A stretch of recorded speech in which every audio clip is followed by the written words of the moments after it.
Y'all, you guys smell that? I think it's football season right around the corner. It's your boy Lead back for the kickoff edition right before preseason here of the Occupy Fantasy Football podcast. And we're going to do things a little different, and you guys will kind of feel it out as we go along. I got Brian here, my partner, and we have a very special guest, Joe Bond of Fantasy Six Pack. Thank you guys for joining us.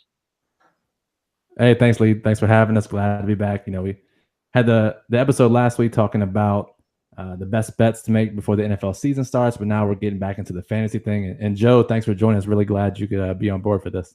Yeah, thanks for having me. Looking forward to the show. Yeah, I called it the kickoff edition when Brian had already recorded one last week. So it is the kickoff for me, right? I ended my holdout. I'm showing up to training camp. And a lot going on, fellas. How are you feeling? I mean, for me personally, with the World Cup, I feel like my normally I'm a little more into fantasy football and football a bit earlier, but I feel like that kind of got pushed back for me a little. Yeah, and normally it's the same for me too, but Joe and I both got into this Scott Fishbowl draft, which is this big industry league, and that kind of forced my hand to start my research a little earlier than I have been the last couple of years. So once that hit, the bug kicked in, and it kept rolling from there. And I've done a million best ball drafts since, and now preparing for preseason. So I've been rolling here for the last couple of weeks. There we go. What about you, Joe? Yeah, I mean, Scott Fishbowl definitely comes early. I'm usually not super prepared for it, but at the same time, I don't know if you can truly prepare for Scott Fishbowl. It is a different league, to say the least. So you kind of go into it. It is interesting though. It does kind of, like you were saying, it does kind of get the ball rolling for me though. It kind of makes me think, oh, all right, this is happening. We got to start paying attention to football again. Oh yeah, and for me, it's this podcast, right? Brian kind of took the reins here and for the draft. And anything in particular you guys want to share about the teams that you picked? Anything you feel good about? Anything you regret doing? Yeah, so I'll start. And like Joe said, it's super early. I think the draft started on July 9th, and most people aren't even remotely thinking about drafting a season-long team on July 9th. And then you throw in all the crazy rules where it's a half point for a first down, tight end bonus, super flex. It's just a crazy, crazy league. And then, 12 team divisions, 900 teams, you have playoffs. It's just a whole bunch of things to think about. So, I did some research beforehand and did some projections and, kind of just went for the best and kind of went from a game theory perspective. And, it's kind of nice now to look back at my roster, and then a lot of the guys I drafted, I'm still drafting now in best balls, and I still feel pretty good about. So I think I did okay. But Joe, you've been in this before, right? So I mean, God knows how your draft is in July. By the time August starts, who knows? Yeah, I mean, this is my third year. The rules change every single year too. The first year I did it, it wasn't super flex. The last year it wasn't. It was points per first down. This year it's just like half point.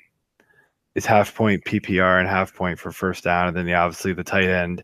Tight ends were even crazier bonus last year. It was like a 1.5 extra for a first down for them. And yeah, I mean it's really different. It's you go back through some of the other draft boards and you see some leagues go absolutely bonkers on quarterbacks. They're all gone in the first 3 rounds. Some leagues you can see quarterbacks going in the 7th, 8th round that you're like, man, I wish I was in that one. But like you can't prepare for that. Like every league is going to be different. There's 900 teams. It's absolutely insane. I generally have not done very well in this. So whatever that means. Last year I got to the conference finals, but my team was like mediocre. I was in a division where somebody dropped fantasy football. Right? Well, somebody dropped Aaron Rodgers last year, thinking he was going to be done for the year. So I was like, I'll take a chance on this, and snatched him for like $1 off the waiver wire for fab bids. And when he came back, I kind of rode him all the way to the conference finals. I also luckily had Phillip Rivers and Keenan Allen and kind of took them too. So like I had that stack, and that's something that like I feel like is actually very valuable in this. Like if you could just find two guys that are awesome, the teams that were doing really good last year, I noticed had like Ben Roethlisberger and Antonio Brown, or Ben Roethlisberger and Bell. Like those a lot of the teams that I was looking at near the end, like seeing if I was going to make it to the next round of the playoffs. It was always like I was sweating bullets on Monday night. They had a Monday night game, and I'm like, I need less than 50 points between the two of them, and like that's not happening. No, it didn't. So, yeah, I mean, those are the types of things you've really got to go kind of off script in these types of leagues more than anything. But you don't want to get too crazy because then your team's just going to probably suck. Like really bad. You got to go kind of somewhere in the middle. You got to take chances big time. But you can't take so many chances where like if they all fall flat on their face, you're scoring 40 points a week. Right. Well, yeah, like, a lot like DFS and the contests we enter, it's important to, adjust your strategy based off how many people you're competing against. Are you going for, that top 1-2% finish, right? And you got to take chances, especially in a league of 900, different people if you want to finish in the top. Right. And, you bring up a good point about the stacking. It's kind of the same thing in those bigger national contests or even some of these, these invitationals like this. Stacking is a great way to do it. And even in best ball, some people are doing best ball where, only the top team. If you look at the MFL 10s on Fanball now, where 12 teams, the only first get 10 times their money and second place gets, I think, $5. It's good to carry this high risk approach. And I tried to do this with my roster. I didn't want to, like Joe said, I didn't want to go out of my way, completely alter my strategy. But I did pair Alex Smith with Paul Richardson, so I know Waleed, you'll be happy about that.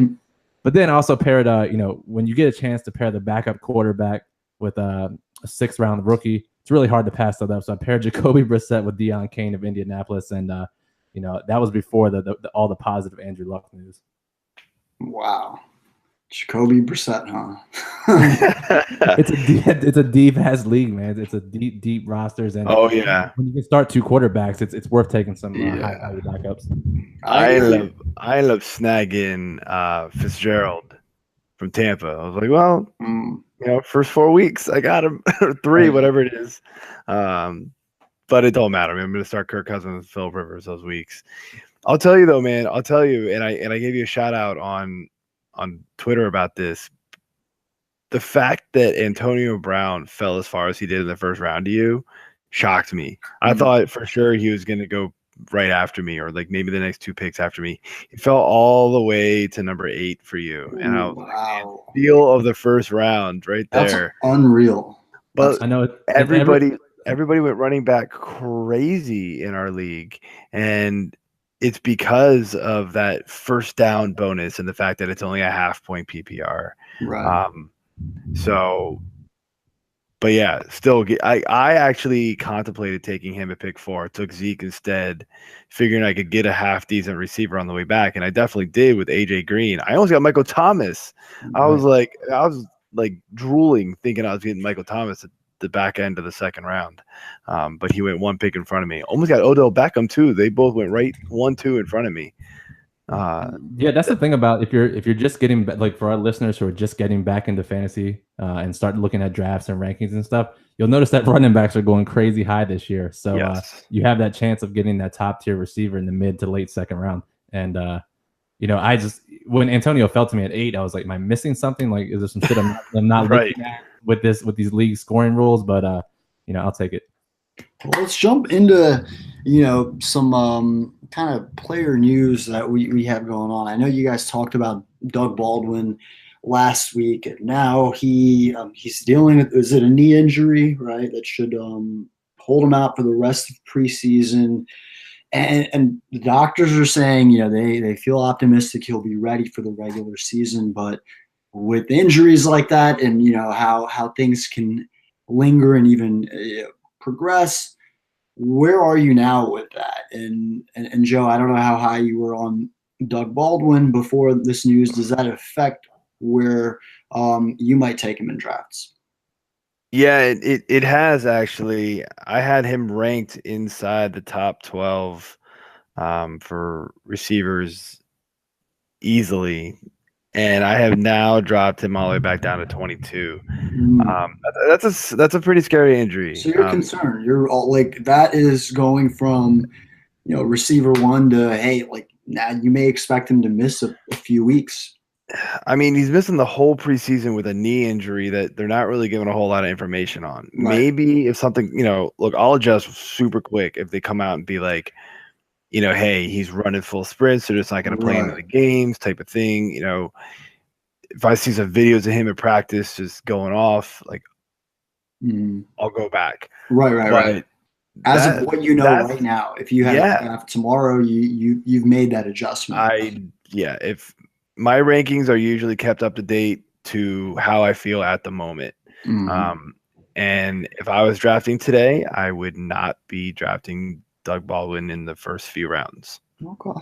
Yeah, I mean it's so tough too, right? I mean it's super ominous. It's like, oh, he has a sleeve on his knee and he's gonna miss practice today, and then the next day it's like, oh, he's gonna miss a couple days, take a break, and then it's like, oh, he's out for a couple weeks, and it's still no details. And for those who listen, go ahead. So I don't know who I saw say this on Twitter today, someone in the fantasy world, but they mentioned injuries will find you. Don't go looking for injuries in fantasy. So kind of a case right there, right? Like if you have someone on par with Doug Baldwin in your rankings, it seems smarter to pick them. Right, at this point, until we know what's going on, and why not pick Mike Evans, or if you're into Tyreek Hill or T.Y. Hilton. I mean, there's a couple guys at that beginning to mid third round range that are all kind of in that same cluster tier. There's no point in risking it right now. So that's a little kind of, we don't get much this time of year. I mean, injuries happen, but from let's say it's been a week since, or maybe some camps have been going around for almost 2 weeks now. Where do you stand as far as who has been the biggest mover going forward? Like who has progressed the most in your eyes based off maybe the role identified by a coach, or just what you're hearing? Like anyone on your radar that has moved up? Joe, I'll let you start.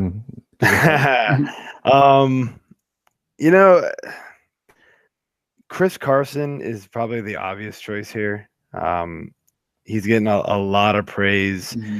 I still have him kind of buried in my rankings because I do still think this is going to be a pretty big timeshare, but he's going to have a much bigger role than what a lot of people are drafting him as. Now, a couple of weeks ago, I'm doing mocks and nobody's even thinking about him and getting into the next to last round. I mean, in our league, even I'm trying to think of where I got him. I got him super late. Like I was shocked at where I got him, considering everything.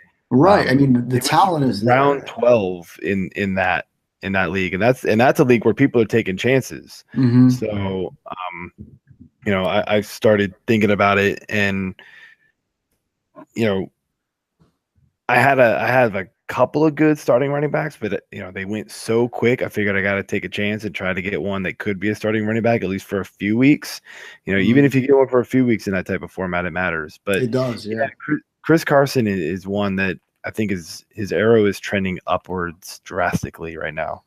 And it seems like his role is definitely carved out. Like, worst case, I still think he's going to be involved in, maybe third downs. I don't know with Preseason, and I think they also they have guys, right? They picked Rashad Penny here, but no, I agree. I've seen news kind of, and it's hard to know how much weight do we put into this kind of early training camp chitter chatter, but apparently he's looked good. The coaches trust him.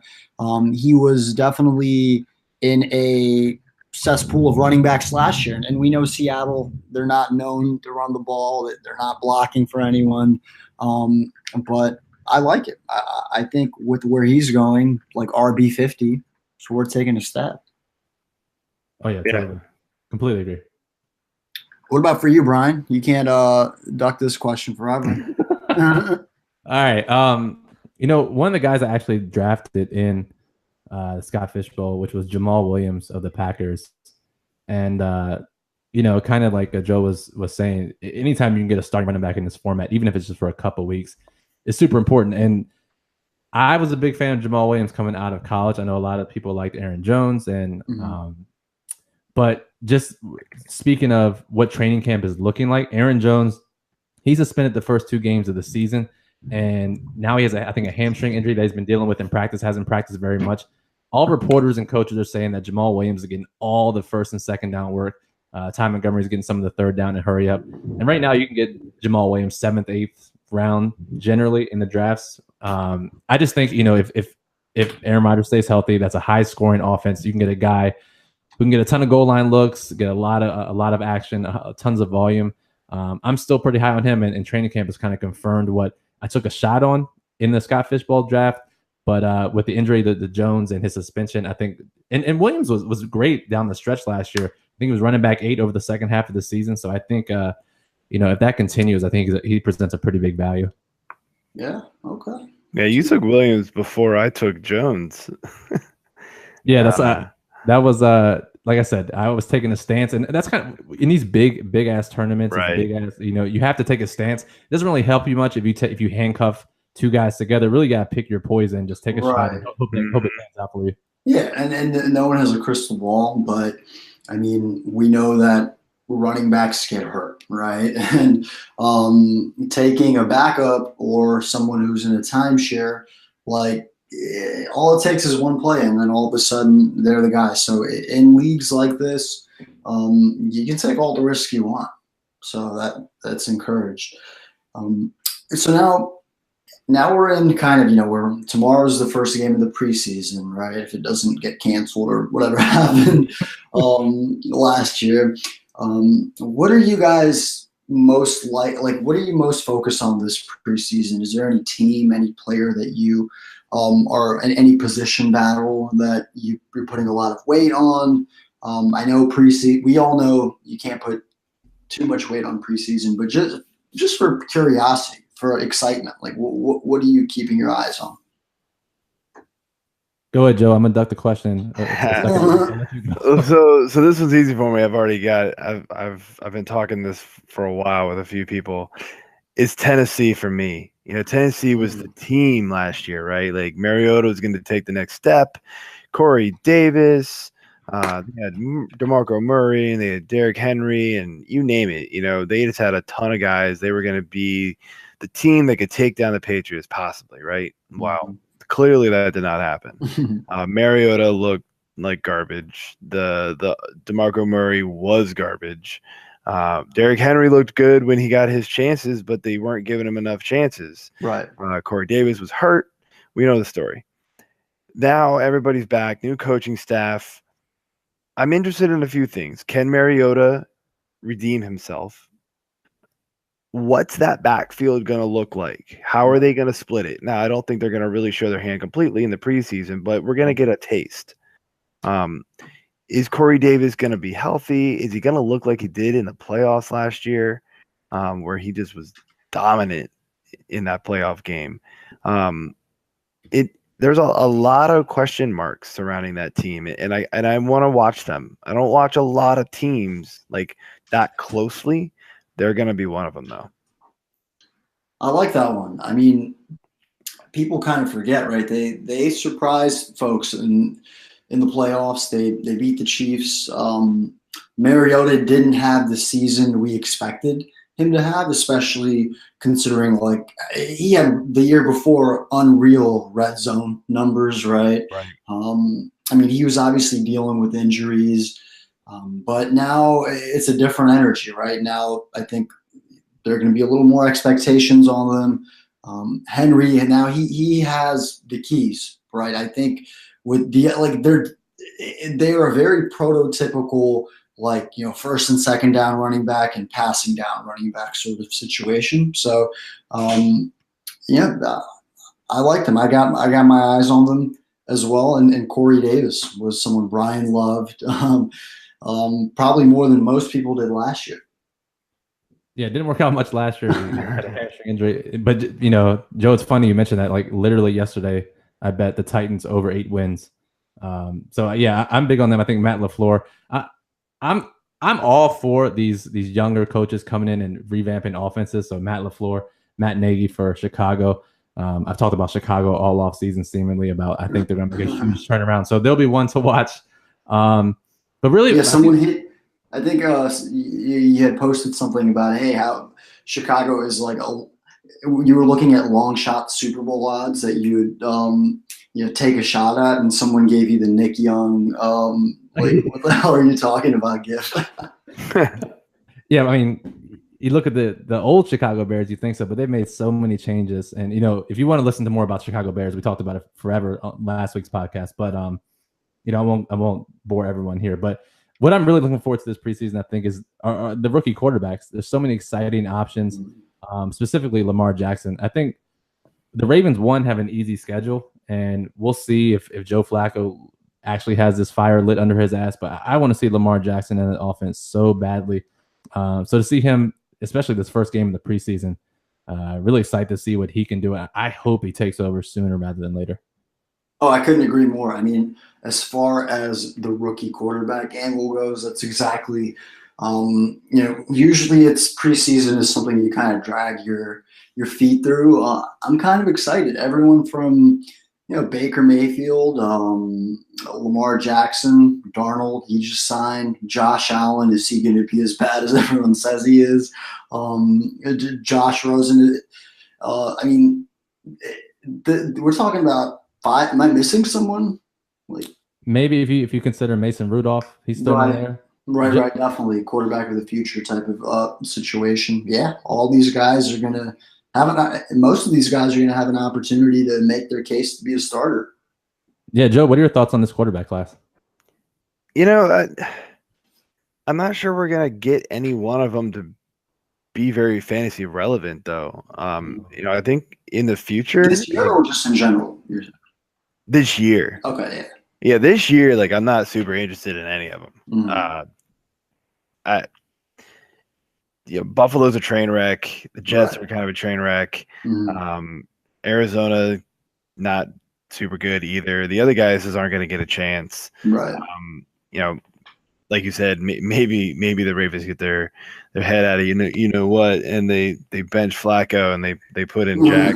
But even then, man, like I'm not truly sure that Jackson's game is going to relate to the NFL as quickly as he's either the type of player that he's gonna just tuck and run a lot, and he's gonna get crushed. That's a little guy.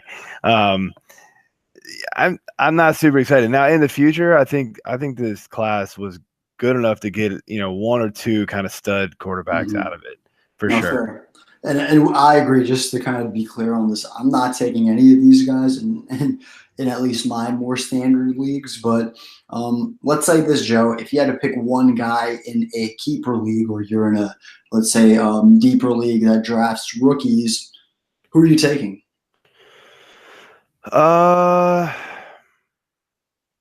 It's probably gonna be, man, I always get the Joshes mixed up. You definitely mean Josh Allen, right? Yeah, it's got to be Josh Allen. He's yeah. Now that I'm looking at it, for some reason I always get them mixed up in my head.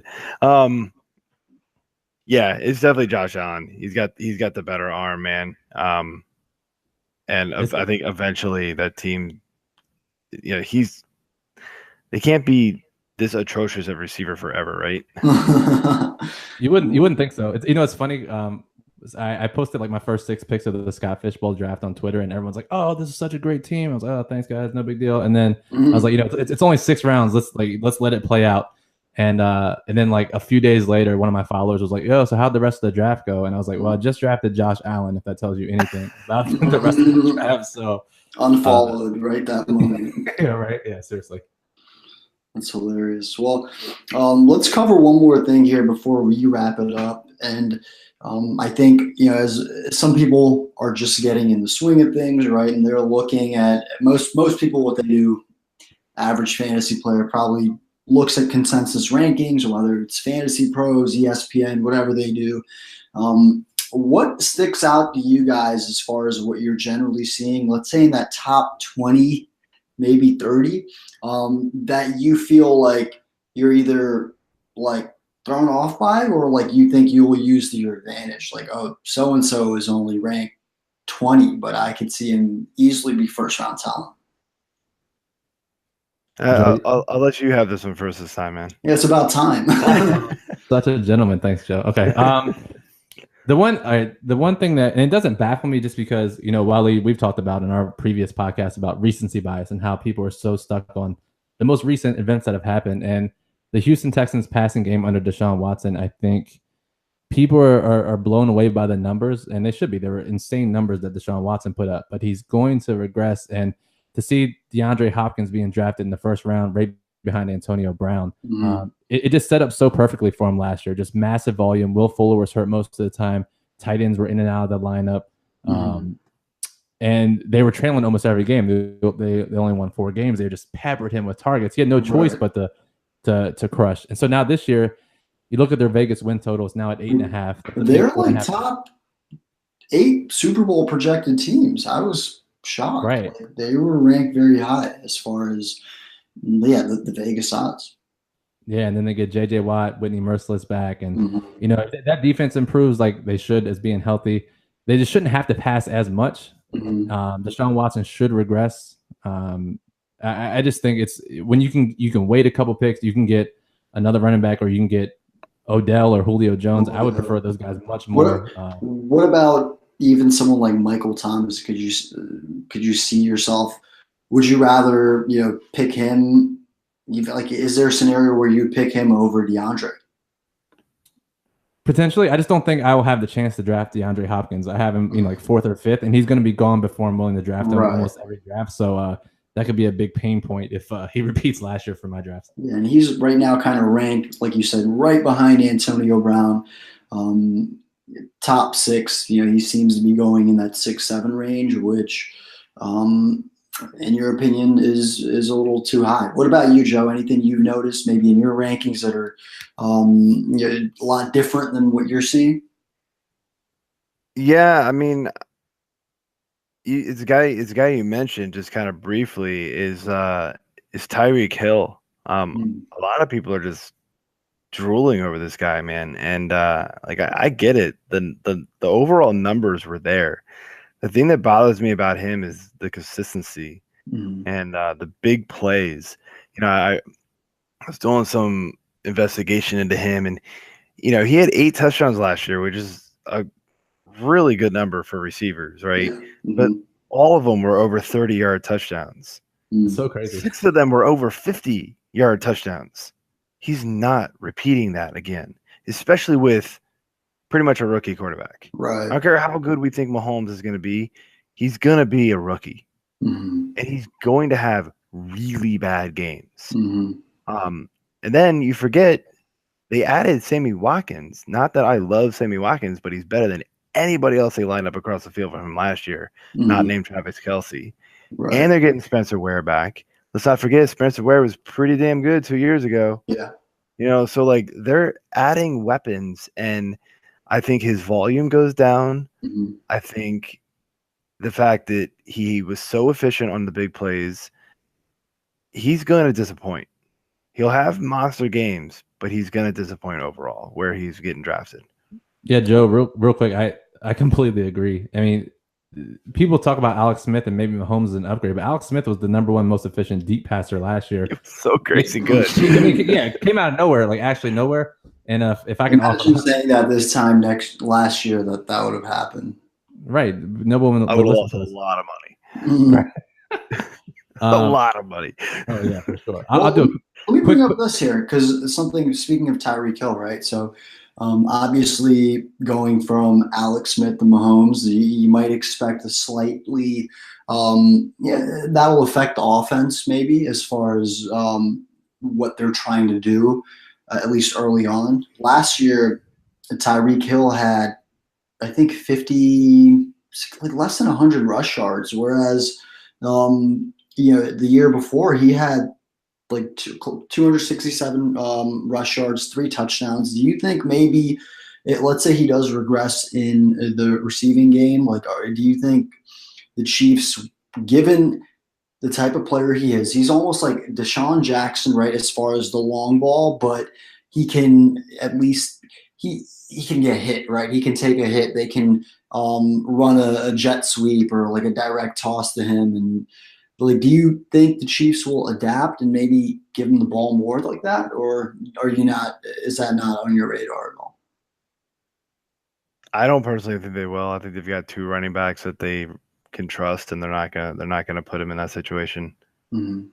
Yeah, I don't think so. I think that he's pretty much a full-time receiver now, and I agree. I just don't think you can bank on that. And I actually think Sammy Watkins outscores him this year. So, ooh, all right, wow, bucket that is. We'll put that one down as the first take of the year, Brian. Well, to be fair, I drafted him in the Scott Fish Bowl, and I've been big on Sammy Watkins every single year, so it wouldn't be out of line for me to be wrong once again. That's true. Hey, you and I both, right? Is right. Well, before we wrap things up, Joe, I definitely wanted to give you some time to kind of tell our listeners that otherwise may have not heard of you or Fantasy Six Pack a little about what you guys do.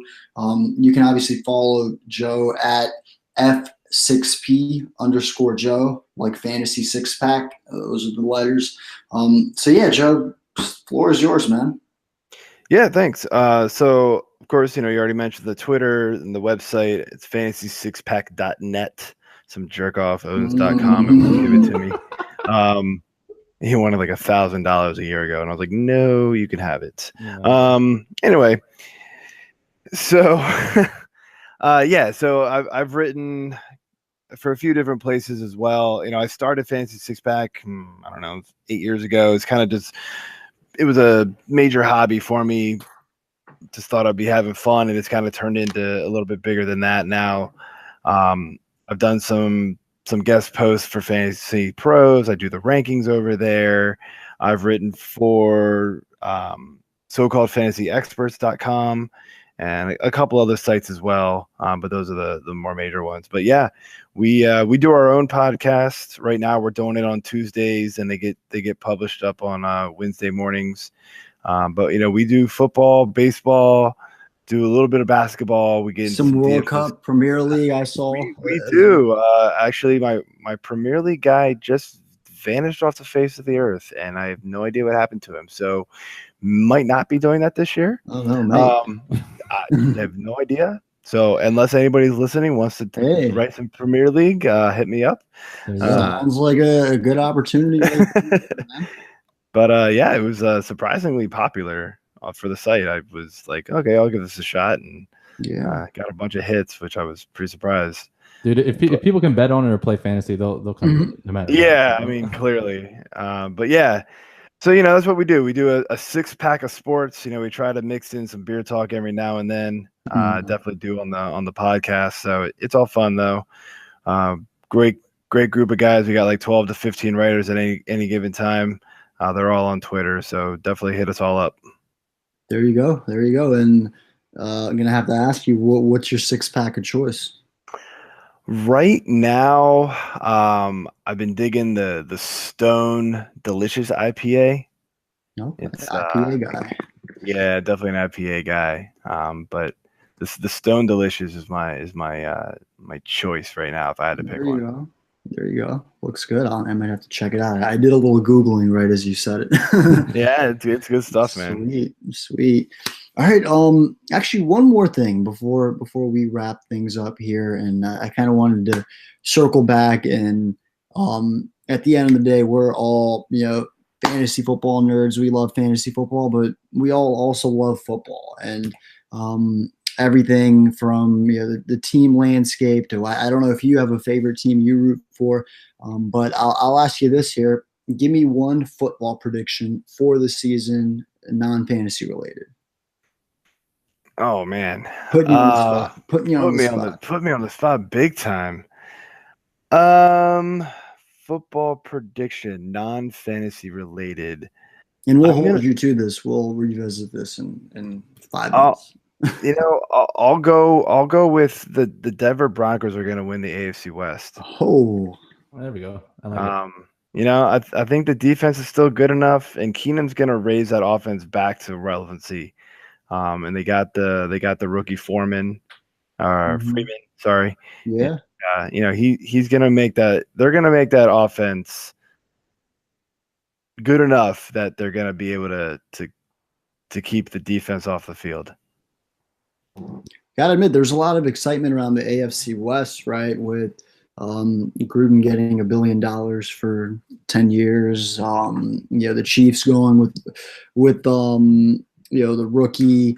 The Broncos are a team that I feel like no one even cares about them. In the grand, I mean, they obviously early off season they were kind of in that Kirk Cousins sweepstakes, right? But after that, they kind of just like no one even knows what they're doing. So I like that. That counts as a pretty bold prediction in my eyes.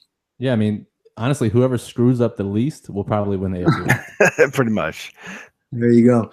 All right. Well, hey, thank you both for taking the time here. And like Joe said, go ahead and follow him. Check out the website. It's fantasy6pack.net. And hey, if you're looking to get into fantasy writing and you like soccer, EPL, got some World Cup fever, great place to start. Reach out to Joe. Yeah, Joe, thanks a lot for joining us, man. Really appreciate your insight and really good chats we had. Yeah, man. Thanks for having me on. It was a good time. Awesome. Cheers, fellas. And we'll be back very soon with another episode. Take care.